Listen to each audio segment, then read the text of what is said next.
The shadow of absence, awakening to grief's first waves. Imagine this.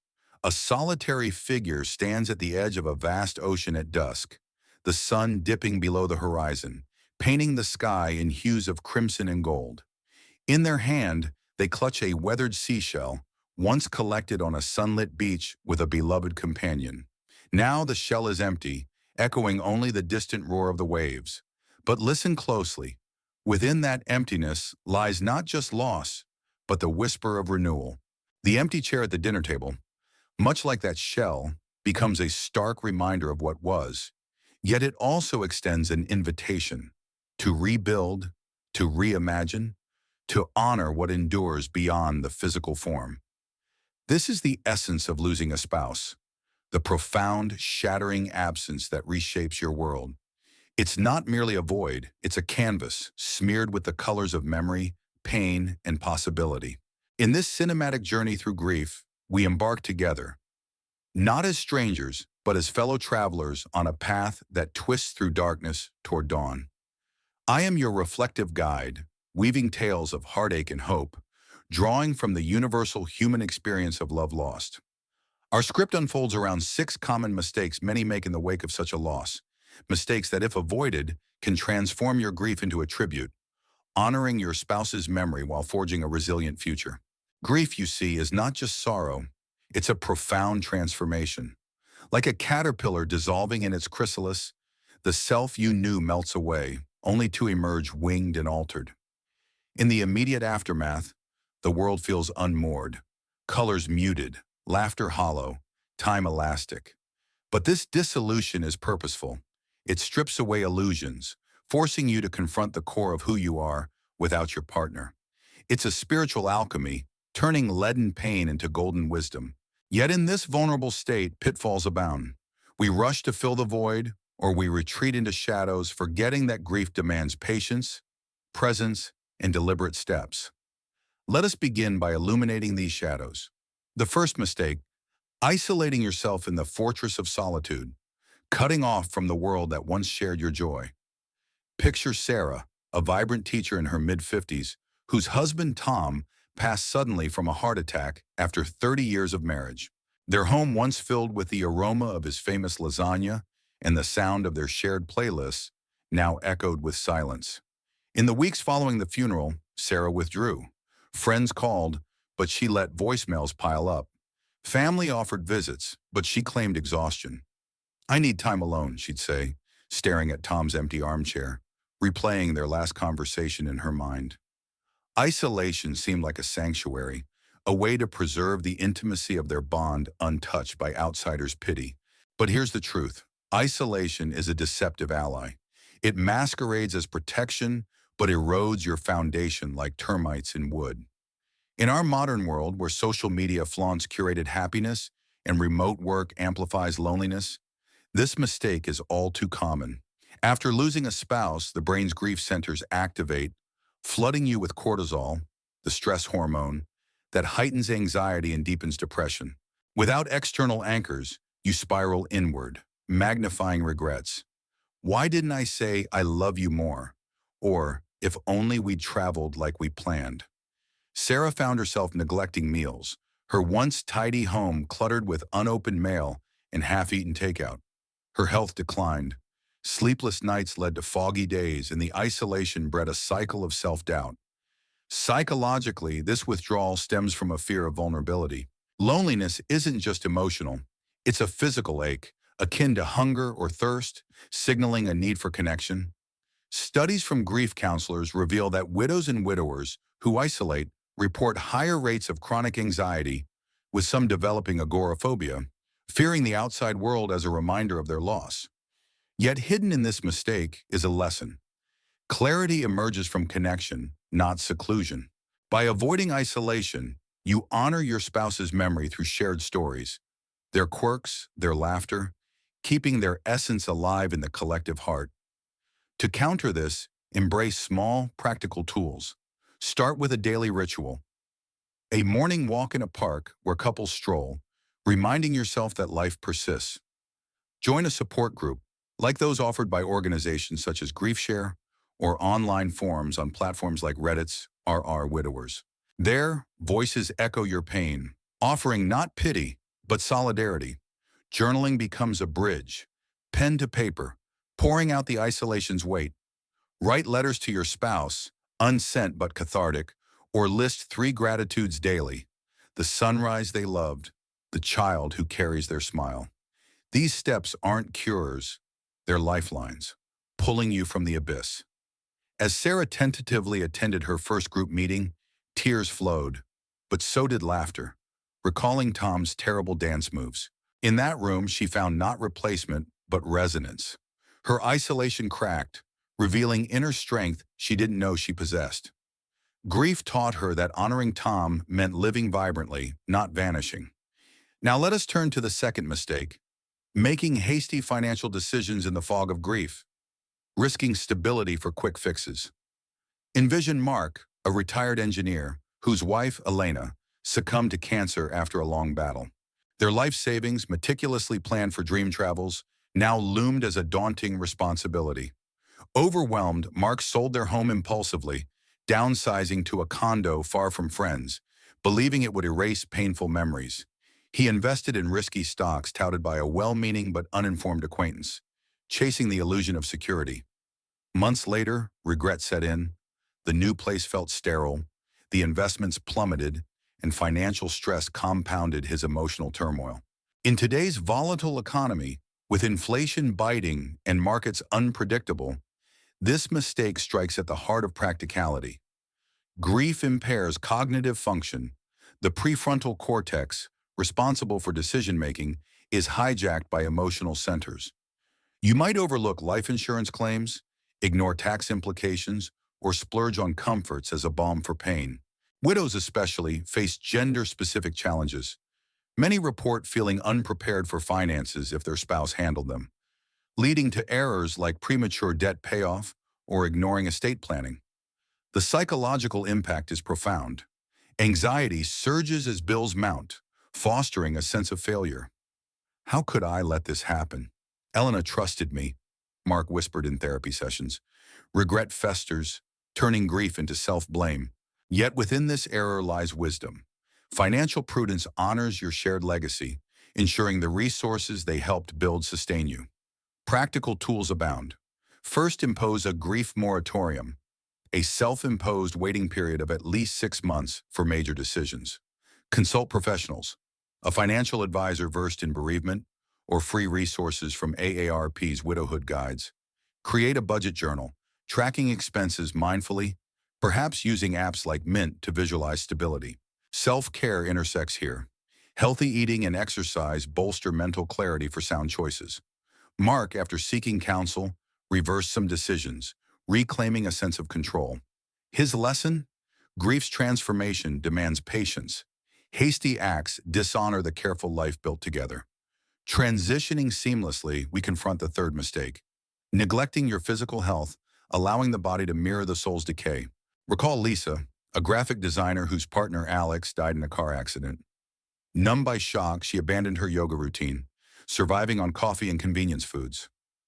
Weight fluctuated, sleep evaded her, and minor ailments escalated. Who cares, she'd think, staring at Alex's running shoes by the door. Depression deepened, her once creative mind dulled by fatigue. Modern life exacerbates this. Pandemic-era isolation habits linger. Fast food tempts the weary, and healthcare access varies. Psychologically, grief manifests somatically. Headaches from tension, immune suppression from stress, heightening illness risk.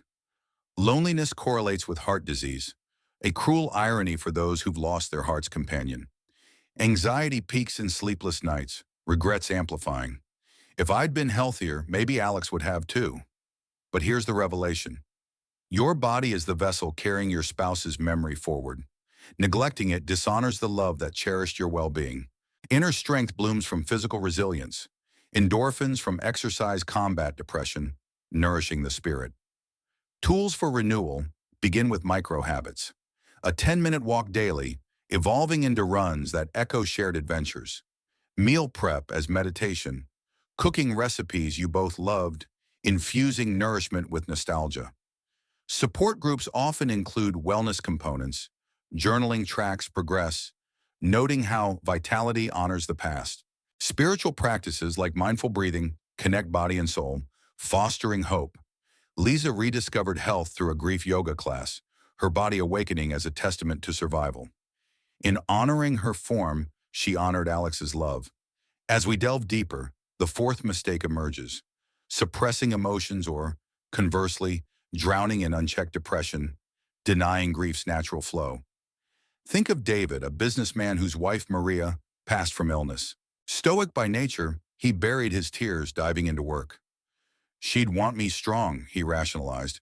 But nights brought waves of regret, unsaid words, missed moments, culminating in a breakdown.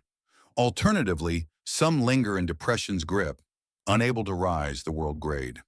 In our fast-paced society, emotional suppression is praised as resilience, yet it breeds anxiety disorders. Depression's biochemical shifts, low serotonin, intensify isolation. The spiritual toll: regret blocks healing, preventing the clarity grief offers. Lessons hidden: emotions are teachers, guiding toward wisdom. Allowing them honors the depth of your love. Practical steps: journaling as emotional release. Prompts like, "What I miss most," or "Lessons from our time."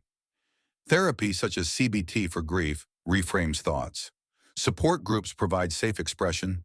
Small steps: daily affirmations of resilience. David, through counseling, embraced his tears, finding strength in vulnerability. Grief became a bridge to renewal. Now the fifth mistake: harboring regrets without seeking resolution, letting what-ifs poison the present.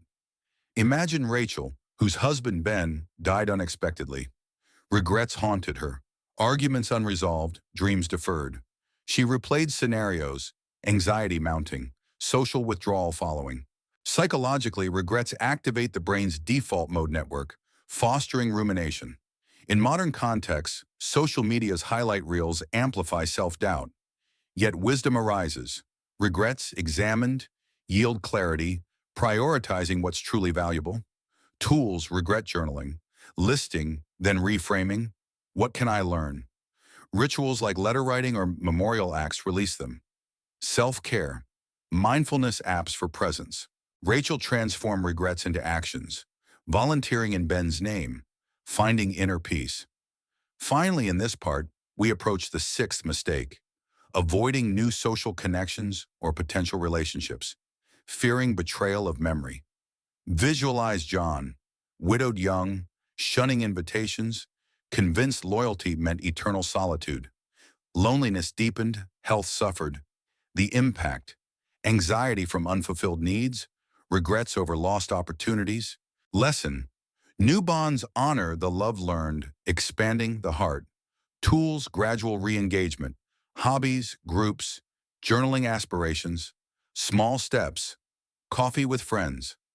John discovered that moving forward amplified his spouse's legacy. In these mistakes, we see grief's dual nature: destructive if unchecked, transformative when navigated wisely. As we conclude part one, remember, this journey is yours, a path to resilience. Honor your spouse not in stasis, but in growth. The empty chair invites you to sit, reflect, then rise, stronger, wiser, alive with their spirit. Navigating the depths, uncovering hidden lessons in grief. Picture a weathered oak tree standing alone in a field after a storm, its branches scarred but reaching toward the sky. Once it shared this space with another, their roots entwined beneath the earth. Now, in its solitude, the oak does not wither. It grows, its leaves catching new light, its roots sinking deeper into the soil of memory. This is you in the aftermath of losing your spouse. Grief is not the end of your story. It is a chapter where the lessons hidden in pain begin to unfold, whispering of clarity, wisdom, and inner strength. In this second part of our journey, we dive into the emotional and spiritual currents of loss, exploring how to avoid the mistakes that dim your light and instead embrace the tools that illuminate your path forward. The hidden lessons of grief, clarity in the fog. Grief is a paradox, a shattering force that also rebuilds. It strips away the superficial, leaving you raw, exposed, but also acutely aware of what matters. Like a fog lifting to reveal a mountain's jagged peaks, grief sharpens your vision. It teaches you the fragility of time, the weight of unspoken words, and the power of love that endures beyond death. Yet these lessons are not automatic. They require intention to uncover. In the rush to escape pain, many stumble into mistakes that obscure these truths.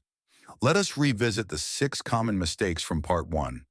Isolation, hasty financial decisions, neglecting health, suppressing emotions, harboring regrets, and avoiding new connections. And now uncover their deeper lessons, paired with practical tools to navigate them.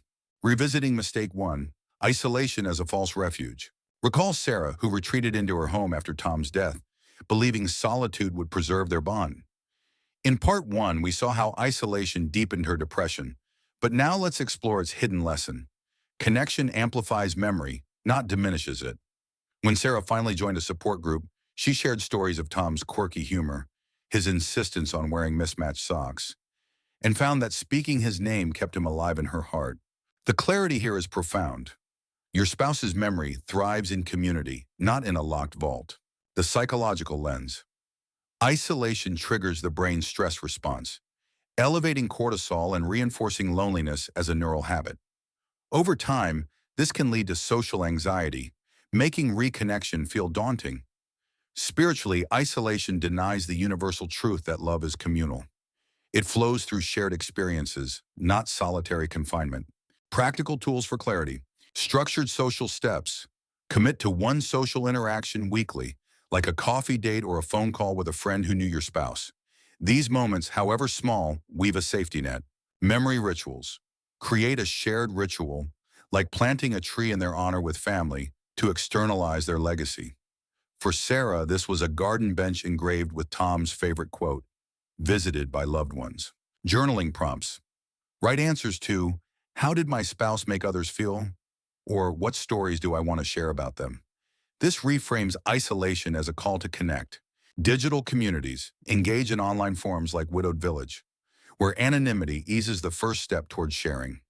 These platforms offer 24/7 support, vital in our fragmented modern world. Sarah's breakthrough came when she hosted a small gathering, sharing Tom's lasagna recipe. Laughter filled the air, and she realized connection wasn't betrayal. It was celebration. Revisiting Mistake 2, Hasty Financial Decisions and the Quest for Control. Mark's impulsive home sale and risky investments after Elena's passing reflected a deeper impulse, to control the uncontrollable. Grief often pushes us to act swiftly, mistaking movement for progress. The hidden lesson? Stability honors your shared dreams. Mark learned that preserving their financial legacy, meant for travel and charity, required patience, not rash action. By consulting a financial advisor, he reclaimed clarity, aligning his choices with Elena's values. The psychological lens. Grief clouds the prefrontal cortex, impairing executive function. This makes complex decisions, like selling assets or investing, prone to error. Spiritually, hasty choices reflect a fear of uncertainty, yet grief teaches that uncertainty is where faith and resilience grow. Practical tools for wisdom. Decision pause protocol. Extend the grief moratorium to 12 months for major financial moves. Write down proposed decisions and revisit them after a month. Legacy budgeting. Create a legacy fund for goals you shared, like funding a scholarship in their name. This anchors decisions to purpose. Professional guidance. Seek a certified financial planner with grief expertise, often available through organizations like the National Widows Association. Free resources like AIRP's financial checklists are also invaluable. Mindfulness practices. Use guided meditations, apps like Headspace, to calm anxiety before financial discussions, fostering clarity. Mark redirected funds to a community project Elena loved, finding peace in honoring their shared vision. The lesson: wisdom lies in deliberate, value-driven choices. Revisiting Mistake 3, Neglecting Health as a Mirror of the Soul. Lisa's descent into poor health after Alex's death mirrored her inner turmoil. The lesson hidden in this mistake is that your body is a sacred vessel, carrying forward the love you shared. By reclaiming her health through yoga and mindful eating, Lisa discovered resilience. She could endure because Alex's love had fortified her spirit. The psychological lens. Grief's physical toll, insomnia, weakened immunity, exacerbates depression, creating a feedback loop. Neglecting health amplifies guilt as you feel you're failing your spouse's memory. Spiritually, the body is a temple for honoring love. Nurturing it is an act of devotion. Practical tools for strength, micro habits. Start with 5 minutes of stretching daily, perhaps to music your spouse loved, blending nostalgia with renewal. Nutritional rituals. Cook one meal weekly from a recipe you shared. This transforms eating into a memory-honoring act. Health accountability. Partner with a friend for walks or join a grief-focused fitness group like those offered by local hospices. Journaling for wellness. Track sleep, meals, and exercise in a journal, noting how vitality shifts mood. Apps like MyFitnessPal simplify this. Lisa's yoga practice became a daily tribute to Alex, her strength a testament to their bond. The clarity, a healthy body fuels a resilient heart. Revisiting mistake. 4. Suppressing emotions or drowning in depression. David's stoic suppression of grief and others' surrender to unchecked depression both block emotional flow. The hidden lesson. Emotions are the language of the soul, guiding you toward healing. By allowing tears and seeking therapy, David learned to embrace vulnerability as strength, not weakness. The psychological lens. Suppressed emotions increase anxiety as unexpressed pain festers. Prolonged depression alters brain chemistry, reducing serotonin and deepening isolation. Spiritually, emotions connect you to your spouse's essence. Love, joy, even sorrow are threads of their presence. Practical tools for emotional wisdom. Expressive writing. Write unsent letters to your spouse daily, releasing pent-up feelings. Prompts like, "What I wish I'd said," unblock emotions. Therapeutic support. Engage in grief-focused CBT or EMDR therapy, available through platforms like BetterHelp or local clinics. Creative outlets, paint, sing, or garden, activities that channel emotions nonverbally. David took up pottery, shaping clay as he shaped his grief. Breathwork. Practice 4-7-8. Breathing, inhale 4, hold 7, exhale 8, to calm emotional storms, grounding you in the present. David's tears, once feared, became a river to renewal, his vulnerability a bridge to honoring Maria. Revisiting mistake 5. Harboring regrets without resolution. Rachel's fixation on what-ifs after Ben's death trapped her in a cycle of regret. The lesson, regrets when faced reveal priorities, what truly matters. By volunteering in Ben's name, Rachel transformed guilt into purpose, clarity emerging from pain. The psychological lens. Regret activates rumination, taxing mental energy and fostering anxiety. Spiritually, unresolved regrets block the path to peace, but resolving them honors your spouse's influence on your values. Practical tools for clarity. Regret reframing. List regrets, then write one actionable step for each, like, "I regret not traveling." Plan a trip in their honor. Memorial acts. Create a tangible tribute, like a photo book or a donation, to externalize regrets. Mindfulness apps use Insight Timer for guided meditations on forgiveness, releasing self-blame. Support circles. Share regrets in a group setting. Hearing others' stories normalizes and lightens the load. Rachel's volunteer work became a living apology to Ben, her clarity a gift from their shared love. Revisiting mistake 6, avoiding new connections. John's refusal to form new bonds after his spouse's death stemmed from fear of disloyalty. The lesson, new connections expand the heart, not replace it. By joining a hiking group, John found camaraderie that echoed his spouse's adventurous spirit, honoring their memory through living fully. The psychological lens. Avoiding connections heightens loneliness, linked to depression and physical decline. Spiritually, new relationships reflect the infinite capacity of love, taught by your spouse. Practical tools for renewal. Hobby-based groups. Join a club tied to a shared interest, like photography or book clubs, easing re-entry. Gratitude journaling. Write 3 things daily that new connections bring, shifting focus to possibility. Small social goals. Attend one event monthly, gradually rebuilding networks. Spiritual reflection. Meditate on how your spouse's love prepared you to give and receive anew. John's hikes became a tribute, his new friendships a testament to love's expansiveness. The path forward, embracing grief's lessons. In these lessons, connection over isolation, patience over haste, health as devotion, emotions as teachers, regrets as guides, and new bonds as tributes, grief reveals its transformative power. You are not merely surviving, you are becoming. The oak tree in the field, scarred but standing, is you, rooted in love, reaching for light. As we move to part 3, we'll explore practical steps to weave these lessons into daily life, building a future that honors your spouse's memory while embracing your own resilience. Rising from the ashes, practical tools and an inspiring call to renewal. Envision a phoenix, its feathers charred, emerging from a bed of ashes. The flames that consumed it have not destroyed it. They've forged it anew, its wings catching the wind with a vibrancy born of transformation. This is you, standing at the threshold of grief's third act. Losing your spouse has scorched your world, but within those ashes lies the spark of renewal, a chance to honor their memory by living fully, resiliently, and with purpose. In this final part of our cinematic journey, we translate the lessons of grief into practical tools, weaving them into daily life to avoid the 6 common mistakes: isolation, hasty financial decisions, neglecting health, suppressing emotions, harboring regrets, and avoiding new connections.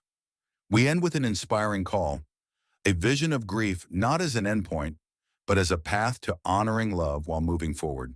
Building a toolkit for resilience, practical steps to honor and heal. Grief is not a destination.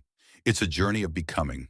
The mistakes we've explored, isolation, rash financial moves, health neglect, emotional suppression, lingering regrets, and social avoidance, can derail this journey, but with intentional tools, you can navigate them, transforming pain into purpose. Let's revisit each mistake, equipping you with actionable steps to integrate into your life, grounded in the emotional, practical, and spiritual realities of loss. Mistake 1, isolation, building bridges back to the world. In parts 1 and 2, we saw Sarah retreat into solitude after Tom's death, only to find clarity through connection. The practical toolkit for avoiding isolation is about small, sustainable steps that rebuild your social fabric, honoring your spouse by keeping their memory alive in community. Practical tools. Weekly connection goals. Commit to 1 meaningful interaction per week. Call a friend, attend a community event, or join a virtual grief support group like those on Zoom through GriefShare.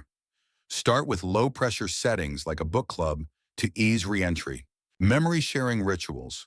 Host a small annual gathering to share stories of your spouse, like a memory night where friends bring photos or anecdotes.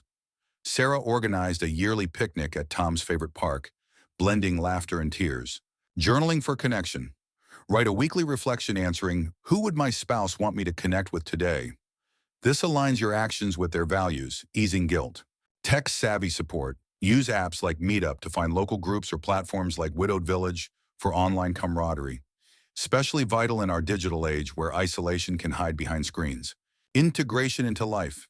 Schedule these interactions like appointments, treating them as non-negotiable. For Sarah, a standing coffee date with a friend became a lifeline. Her laughter over Tom's quirks, a bridge to healing. These steps don't erase loneliness, but weave a net to catch you when it strikes. Mistake 2, hasty financial decisions, anchoring stability. Mark's impulsive financial choices after Elena's death taught us the value of patience. The toolkit here focuses on grounding your financial decisions in clarity, ensuring your spouse's legacy endures through thoughtful stewardship. Practical tools. Extended moratorium. Enforce a 12-month pause on major financial decisions, selling property, large investments. Write decisions in a journal and revisit them quarterly, consulting a trusted friend or advisor. Legacy planning. Allocate a portion of resources to a cause your spouse valued. Mark funded a library corner in Elena's name. Use budgeting tools like YNAS to track spending, aligning it with shared goals. Professional support. Engage a certified financial planner with bereavement expertise, found through resources like the Financial Planning Association. Free tools from AARP, like their Widowhood financial checklists, offer structure. Mindful decision-making. Practice a 10-minute mindfulness exercise before financial discussions, using apps like Calm to reduce anxiety-driven choices. Integration into life. Create a weekly financial check-in ritual, review expenses, reflect on goals, and visualize your spouse's pride in your care. Mark's weekly budgeting sessions became a meditative act, grounding him in Elena's dreams for their future. Mistake 3, neglecting health, nurturing the vessel of memory. Lisa's health decline after Alex's death mirrored her grief's depth, but her recovery through yoga showed that physical vitality honors love. This toolkit prioritizes sustainable health practices, weaving self-care into daily life. Practical tools. Micro health goals. Start with a 10-minute daily walk, ideally in a place tied to your spouse, like a park you visited together. Gradually add stretches or light exercise, using apps like Fitbit to track progress. Nostalgic nutrition. Cook one meal weekly from a recipe you shared, turning cooking into a memory-honoring ritual. Lisa made Alex's favorite chili, finding comfort in the process. Community wellness. Join a grief-focused fitness class, like yoga or walking groups offered by local hospices, or partner with a friend for accountability. Health journaling. Track sleep, diet, and exercise daily, noting mood shifts. Apps like Dailyo simplify this, revealing how health lifts spirits. Integration into life. Treat health as a daily tribute. Each step, each meal, a nod to your spouse's care for you. Lisa's morning stretches became a ritual of resilience, her body a living testament to Alex's love. Mistake 4, suppressing emotions or drowning in depression, embracing the flow. David's emotional suppression and others' descent into depression highlighted the need to let grief breathe. This toolkit offers ways to process emotions healthily, channeling them into healing. Practical tools. Daily expressive writing. Spend 10 minutes writing unsent letters to your spouse or answering prompts like, "What emotion is hardest today?" This releases pent-up feelings. Therapeutic support. Schedule monthly sessions with a grief counselor using platforms like Talkspace for accessibility. Cognitive behavioral therapy, CBT, reframes negative thought patterns. Creative expression. Engage in art, painting, music, or writing poetry to externalize emotions. David's pottery classes became a safe space for tears and joy. Breathwork routine practice 478. Breathing twice daily to calm emotional surges, grounding you in the present. Integration into life. Make emotional expression a daily ritual, like morning coffee. David set aside evening time for journaling, finding that naming his pain, anger, sadness, freed him to feel joy again, honoring Maria's vibrant spirit. Mistake 5, harboring regrets, transforming guilt into purpose. Rachel's regrets over Ben's death trapped her until she acted in his honor. This toolkit turns regrets into actionable tributes, freeing you from their weight. Practical tools. Regret reframing. Exercise, list 3 regrets weekly, then write one actionable step for each, e.g., I regret not saying I love you more. Express love to family today. Review monthly to track progress. Memorial projects. Create a tangible tribute, like a scholarship or community garden in your spouse's name. Rachel's volunteering at a shelter echoed Ben's kindness. Mindfulness for forgiveness. Use guided meditations on Insight Timer to release self-blame, focusing on self-compassion. Group sharing. Share one regret in a support group monthly, gaining perspective from others' stories. Integration into life. Treat regrets as prompts for action, not anchors. Rachel's weekly volunteering became a ritual of redemption, each act a step toward peace, honoring Ben's legacy. Mistake 6, avoiding new connections, expanding the heart. John's fear of new bonds after his spouse's death limited his life until he embraced community. This toolkit fosters gradual reconnection, proving that new relationships honor, not replace, love. Practical tools. Hobby-based reentry. Join one group tied to a shared interest, like a photography club or hiking group, meeting monthly. John's hiking group echoed his spouse's adventurous spirit. Gratitude journaling. Write 3 things weekly that new connections bring. Laughter, insights, support, shifting focus to abundance. Social microgoals. Attend one event monthly, like a community lecture, to rebuild confidence in social settings. Spiritual reflection. Meditate weekly on how your spouse's love expanded your capacity to connect, using apps like Headspace for guidance. Integration into life. View each new interaction as a tribute to your spouse's influence. John's hikes with new friends became a celebration of love's expansiveness, his heart growing to hold both past and present. The inspiring call, grief as a path to honoring love. As we stand at this journey's end, see yourself as the phoenix, rising not to forget, but to carry your spouse's love into a new dawn. Grief is not a betrayal of love, it's its continuation. Each mistake avoided, each tool embraced, is an act of devotion. You honor your spouse not by freezing in time, but by living vibrantly, connecting, stabilizing, nurturing, feeling, resolving, and opening your heart. The empty chair at the table is not just a reminder of loss, it's an invitation to fill your life with purpose, resilience, and hope. Imagine this final scene. You stand in a garden you've planted in their name, surrounded by friends old and new, laughter mingling with the scent of blooming flowers. You carry their love in your actions, each step forward a testament to the life you shared. Grief has transformed you, not into someone new, but into someone more compassionate, more resilient, more alive. This is your call to rise, to honor, to live fully in their light.